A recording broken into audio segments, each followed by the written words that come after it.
TIFFA scan అన్నది abnormality scan అని అంటారండి.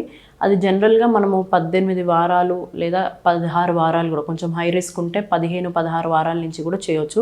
24 వారాల లోపల చేపిస్తాం జనరల్‌గా. ఎందుకంటే మన గవర్నమెంట్ లాస్ ప్రకారంగా కూడా ఏ రకంగానూ టర్మినేషన్ అన్నది మనం 24 వారాల తర్వాత చేయకూడదు. సో 24 వారాల లోపల ఇట్లాంటివి ఏమన్నా పెద్ద పెద్ద ప్రాబ్లమ్స్ మనం డిటెక్ట్ చేయగలిగితే అవసరమైన వాళ్ళకి ఏమన్నా టర్మినేషన్ గురించి మనం చెప్పడానికి.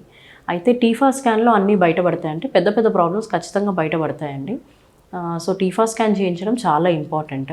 టీఫా స్కానే కాకుండా ఎన్‌టీ స్కాన్ అని ఇంకో స్కాన్ ఉంటుంది. అది మనము సుమారుగా 8-10 వారాల దగ్గర దగ్గర చేస్తుంటాం. ఈ 2 స్కాన్స్ అనేది జన్యుపరంగా ప్రాబ్లమ్స్ కొద్దిగా మేర వరకు తెలిసే అవకాశం ఎక్కువే ఉంటుంది. అయితే టీఫా స్కాన్‌లో చిన్న చిన్న హార్ట్‌లో హోల్స్ ఉన్నా ఇట్లాంటివి అన్ని వేళలా బయట చెప్పడం కష్టము. అలాంటి టైంలో మనము ఫీటల్ 2D ఎకోస్ అని చేపిస్తుంటాము.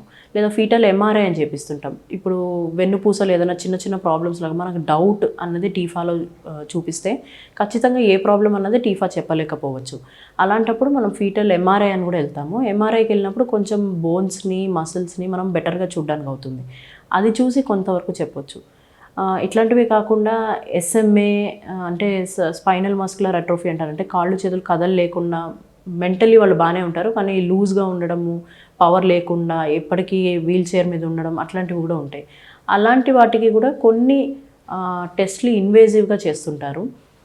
వాటిని జెనెటిక్ టెస్ట్‌కి పంపిస్తారు. ఇన్వేజివ్ అంటే ఏం లేదు, గర్భసంచిలోకి నీడిల్ పంపించి కొన్ని టెస్టులు చేస్తూ ఉంటారు. ఆ నీరుని తీసి, గర్భసంచిలో ఉండే నీరుని తీసి. దాన్ని మనం ఆమ్నియోసెంటసిస్ ఇట్లాంటివి అంటాము.